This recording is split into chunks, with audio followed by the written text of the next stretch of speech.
Olá a todos, profissionais de enfermagem do Hospital São Paulo. Estamos aqui numa série de gravações, procurando atender aí a solicitação de vocês, e é com muito orgulho que nós fazemos isso, porque vemos o interesse do hospital em permanecer atualizado com a educação continuada, com as mídias sociais e com as informações que provém do Corém São Paulo. Eu sou a conselheira Ivete Trotti, estou gravando aqui para vocês esta aula, é a terceira aula, espero que vocês tenham gostado das duas primeiras, e cada vez mais nós vamos aprimorando aí nesse nosso material, né? Estamos fazendo isso em 2022. Está comigo a conselheira Jane, que é também da Comissão de Ética de Enfermagem Central do Corém São Paulo. Eu vou pedir que ela também dê as suas palavras iniciais para que a gente inicie esse vídeo. Olá, profissionais da enfermagem. É com a imensa alegria e gratidão que eu estou aqui hoje, representando o quadro 2 e 3 de auxiliares e técnicos de enfermagem. Hoje o nosso assunto é o uso bons das mídias sociais, com a coordenadora das comissões de ética, Ivete Trotti. É isso aí, minha querida Jane. Meus queridos, se há uma coisa dos mais importantes da nossa profissão, é trabalhar com ética, é ter postura profissional. Conhecimento científico é importante? Muito, que nós precisamos conhecer reações medicamentosas, conhecer aquilo que rege a nossa profissão, desde o planejamento, desde a atuação diária, desde o nosso processo de enfermagem, tão importante, documentado na Resolução 358 do COFEM, e tudo isso, é claro, vem para a assistência de enfermagem de qualidade. Então, compartilhamos aqui com vocês algumas informações sobre a ética. A ética em si é na própria vida, tudo que nós fazemos, nós precisamos agir com ética, dentro das condições que se nos apresentam dentro do nosso país, dentro dos nossos valores, dentro da nossa cultura. Ética vem do termo grego ethos, que significa bons costumes, ou aquele que possui caráter. Claro que tudo isso é uma aula bastante profunda, né, sobre ética, que nós poderíamos estudar aí desde os filósofos gregos até a atualidade, tantos compêndios têm sido escritos a respeito de ética. Importa a nós a ética profissional, que está na Resolução 564 de 2017. O que é muito importante que vocês guardem de todos os vídeos que estamos fazendo. Tenham o código de ética por download, baixe quando é necessário, tenha o livrinho. O importante é que você não passe aí toda a sua atividade profissional, às vezes 30 anos, sem estar consultando o seu código de ética dos profissionais de enfermagem. Ele é o nosso norteador. É importante que nós o conheçamos. E, claro, ele vai estabelecer critérios norteadores das práticas de uso e comportamento dos profissionais de enfermagem, não só na atividade diária, mas na mídia também, nas peças publicitárias, no mobiliário urbano, nas mídias sociais. E claro que nós não devemos expor a imagem de pacientes nas redes sociais. Há uma exceção quando aquilo for realmente autorizada, a imagem, for um interesse importante para que haja ali um crescimento científico. Claro que sempre, às vezes, pode surgir uma dúvida, isso é natural na nossa profissão, não é possível prever todas as condições, especialmente eu e a Jane, nas condições de comissão de ética, às vezes as pessoas não ligam e falam, eu consultei o manual, isso não foi previsto. Sim, é difícil prever absolutamente tudo, mas cada vez mais nós vamos procurando inserir as questões que tenham ficado duvidosas para que a gente possa ter informações fidedignas e completas. Mas se houver uma dúvida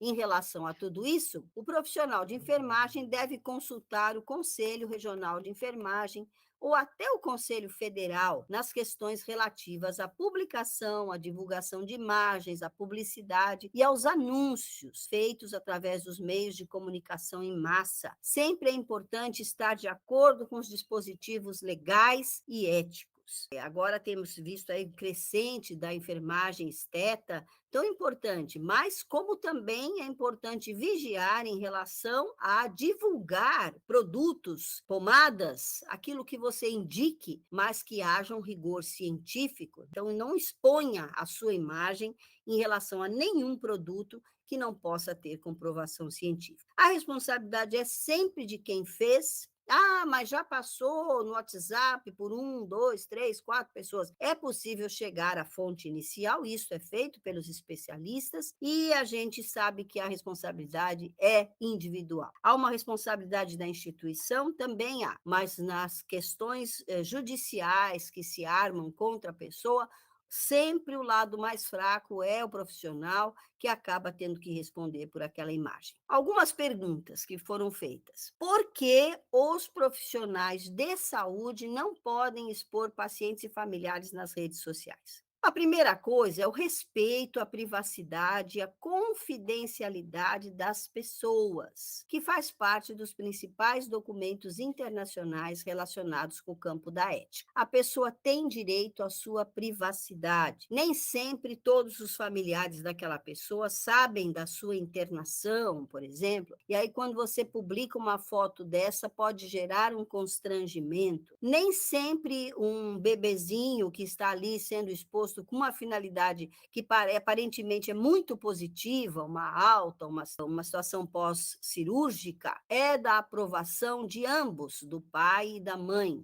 Então, nós precisamos respeitar a privacidade e a confidencialidade das pessoas. É uma pergunta bastante recorrente que surge para nós. Então, nós queremos que vocês estejam atentos a isto. Por que os profissionais de saúde não podem expor? Porque o Estado e as entidades profissionais têm a obrigação de proteger essas vítimas. E aí, quando chega para nós no Corém São Paulo, na forma de denúncia, não há razões justificáveis que se possa ter exposto esta situação, porque você não tem a autorização de imagem daquela profissional ou daquela pessoa.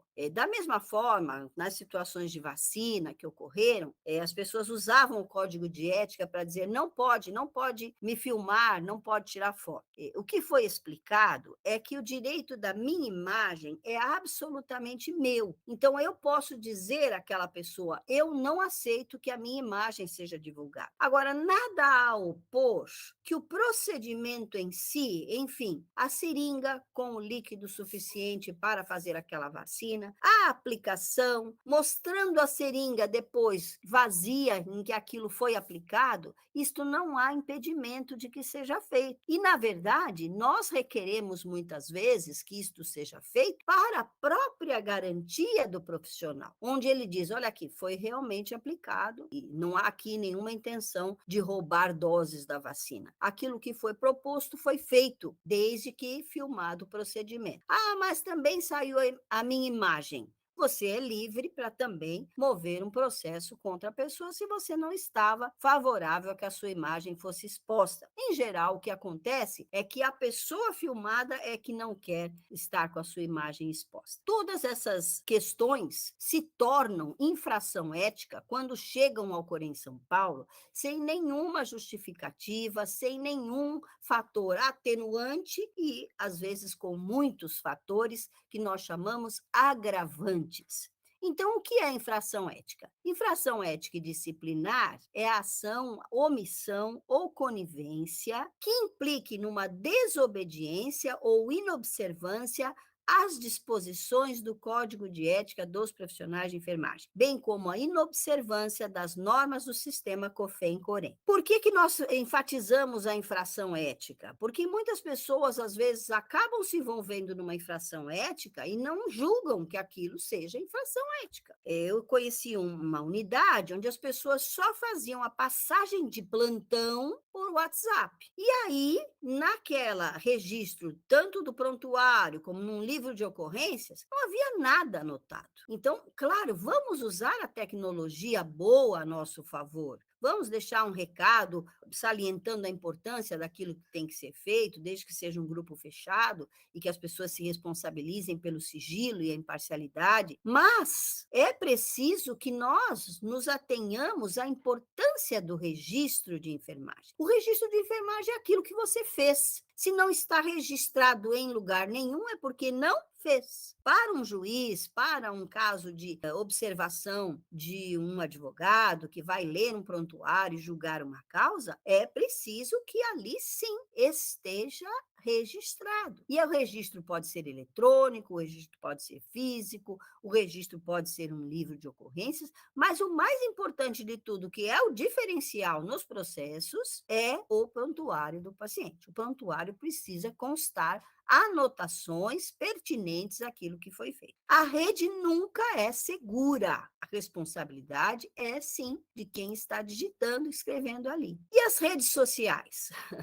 Quantas vezes, né? Já mencionei aqui nas nossas aulas um caso de um grande queimado, onde a imagem foi divulgada e sem a permissão, e há outros tantos casos onde a pessoa se sente ali ofendida no fato de ter sido divulgado o seu diagnóstico. Pode ser um diagnóstico simples, uma gastrite, uma esofagite, mas que ela não gostaria que isso fosse publicado, até diagnósticos graves que podem levar a pessoa a realmente a uma humilhação, como HIV e outras situações onde pessoas más utilizam aquilo para poder ofender o seu próximo. Então, mídia social é amplo, mas elas são definidas como uma variedade de ferramentas baseadas na internet que ajudam o usuário a se conectar, colaborar e se comunicar com outras pessoas em tempo real.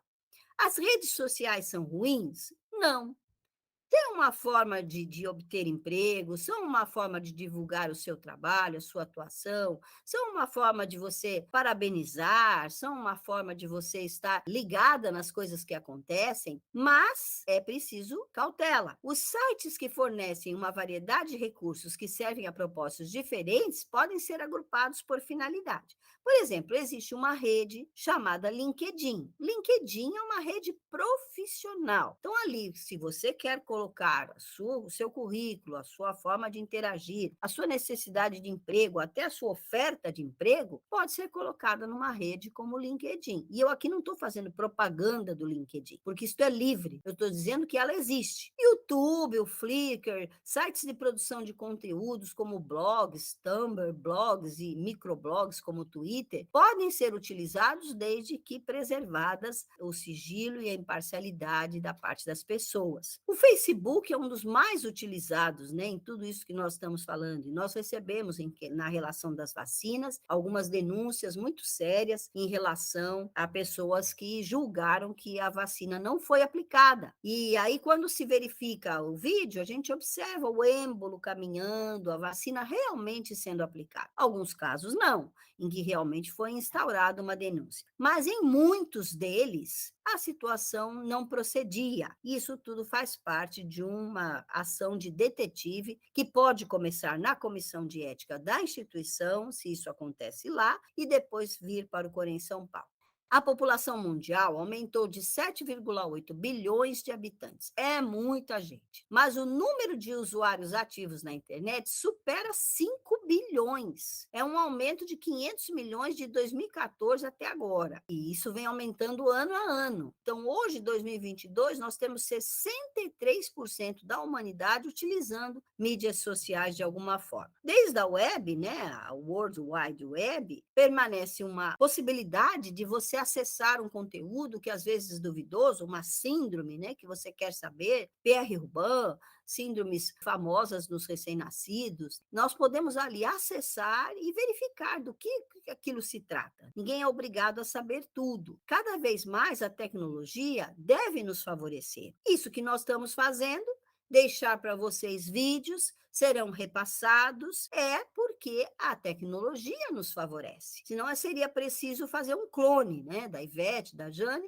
e a gente estar sempre aí pessoalmente em todas as instituições do Estado de São Paulo, que é um número muito grande de instituições. Então, a possibilidade da tecnologia nos favorece. As redes sociais são uma das formas mais utilizadas e oferecem uma plataforma conveniente para o compartilhamento de informações e para a manutenção do contato entre as pessoas, proporcionando uma maneira de localizá-las, se conectar com elas, enquanto ocorre uma partilha de informação e comunicação numa forma estruturada. As redes sociais permitem que os profissionais desenvolvam e mantenham conexões com colegas e pares. Eu sei que muitos de vocês pertencem a esses grupos, e nós temos diversos grupos aí da enfermagem, e são grupos positivos, grupos atuantes, que buscam justamente que na união da classe nós consigamos as vantagens, as benesses que nós merecemos essa valorização. Então, temos grupos sim, o PL 2564 foi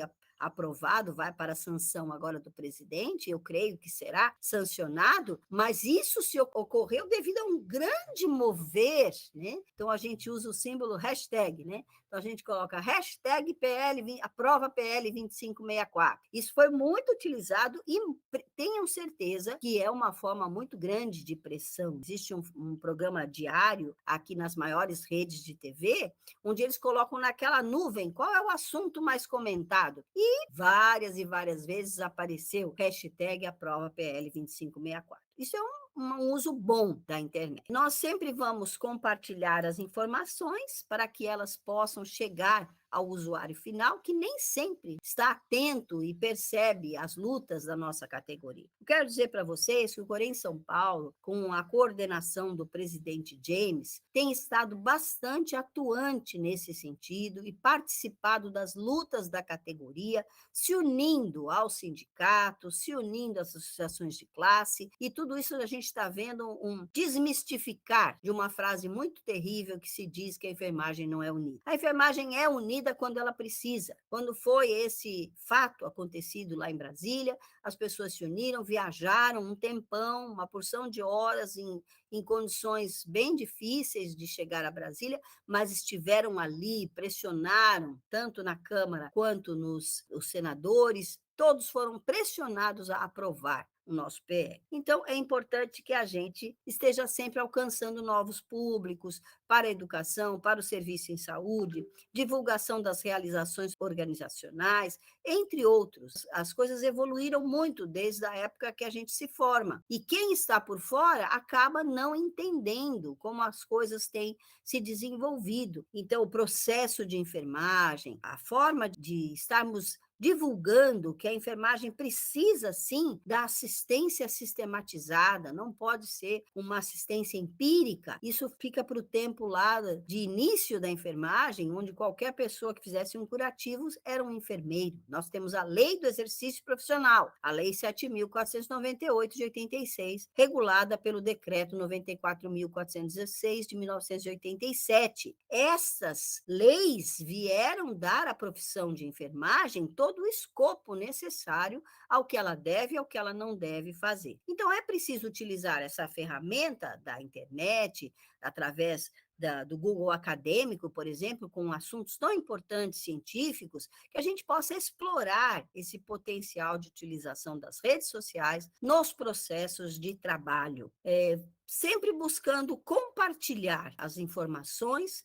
Eu gostaria de mencionar aqui a teleenfermagem, que é tão importante. Foi aprovada agora na Resolução 696 de 2022, a teleenfermagem. A prática da teleenfermagem engloba a consulta, a interconsulta, a consultoria, o monitoramento, a educação em saúde, o acolhimento da demanda espontânea, mediadas pela TI, a tecnologia de informação e comunicação, de acordo com a Lei Geral de Proteção de Dados, que nós já falamos na aula anterior, 13.709, de 2018. Então, a emissão dessas receitas e solicitação de exames à distância pode sim ser feito através da enfermagem com assinatura eletrônica, dando certificados, chaves, emitidos pela infraestrutura de chaves públicas brasileiras. Tudo de uma forma oficial, não oficiosa. Não fazer uma consultinha por telefone e achar que isso é teleenfermagem.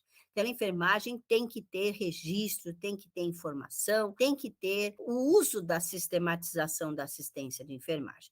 Então, consulte a resolução COFEM 358 de 2009, ela vai dar ali os parâmetros, ela vai nortear o processo de enfermagem nos ambientes públicos, privados, em que ocorre o cuidado profissional de enfermagem. Ela é imprescindível na atual conjuntura de saúde do país, porque é uma prática que se fortaleceu durante a pandemia e que, portanto, precisava de uma regulamentação própria. Estamos aí usando quantas vezes outros mecanismos, né? Estamos aqui gravando pelo Meet Google, mas existe o Zoom, o Teams, existem outros tantos que podem ser utilizados para esse contato entre as pessoas.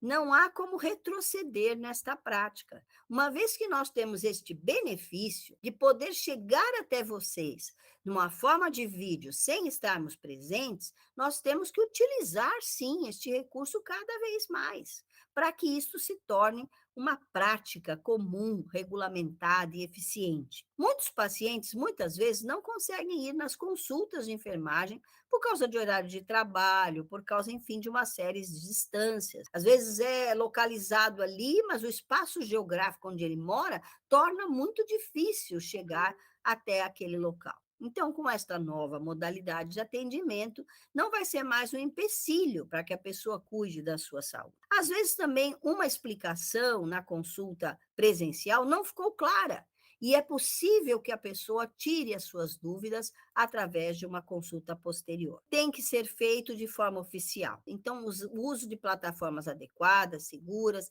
as ações têm que ser registradas para garantir armazenamento, guarda e segurança dos dados dessas pessoas. Todas as ações têm que ser mediadas por essa tecnologia da informação e comunicação e devem ser antecedidas do consentimento expresso do paciente. A autorização pode ser por escrito, de forma verbal, desde que o enfermeiro transcreva num prontuário físico ou eletrônico ou no registro das atividades coletivas. A prática de consultas da enfermagem à distância já havia sido aprovada em caráter emergencial durante a pandemia, desde março de 2020. Aí, entre setembro e março e novembro de 2021, foi realizada uma consulta pública e, a partir das contribuições do público, um grupo de trabalho no COFEM se debruçou sobre a matéria e chegou até a resolução 696, que é um instrumento moderno, adequado para mediar as relações entre os profissionais e os pacientes através da tecnologia da informação e comunicação, nos termos da Lei Geral de Proteção de Dados. Mais uma vez, eu gosto de enfatizar que as informações que aqui constam são da legislação atual. O entendimento pode ser diferente numa outra época. Muito obrigada a todos. Vamos aí tecendo as informações e, claro, depois deixamos aí o nosso contato, o nosso telefone, o nosso e-mail, que pode ser acessado para dúvidas, para questões que sejam para esclarecimento daquilo que foi falado. Jane, a teleenfermagem é uma novidade, né? É uma coisa que nós também estamos aí vendo e aprendendo. Então, eu não queria deixar com os nossos amigos do Hospital São Paulo só o lado negativo das mídias sociais, que é importante que a gente também diga que a enfermagem é positiva e pode usar a tecnologia a seu favor. O que você acha disso? Concordo plenamente, Ivete, com você. Isso é muito importante, né? É a evolução da enfermagem, né, Ivete? A enfermagem tem que acompanhar a evolução dos tempos, né? É Estamos verdade. aí, então, nessa forma, procurando acompanhar o que a tecnologia nos traz. E as coisas estão cada vez mais de uma forma objetiva, organizada, e é isso que a enfermagem precisa, desse sistema organizado. Jane, foi um Isso aí. prazer estarmos juntos aí com o pessoal do Hospital São Paulo, e vamos aí dando o nosso tchau para passar para o nosso último vídeo. Tchau, tchau. Um abraço a todos.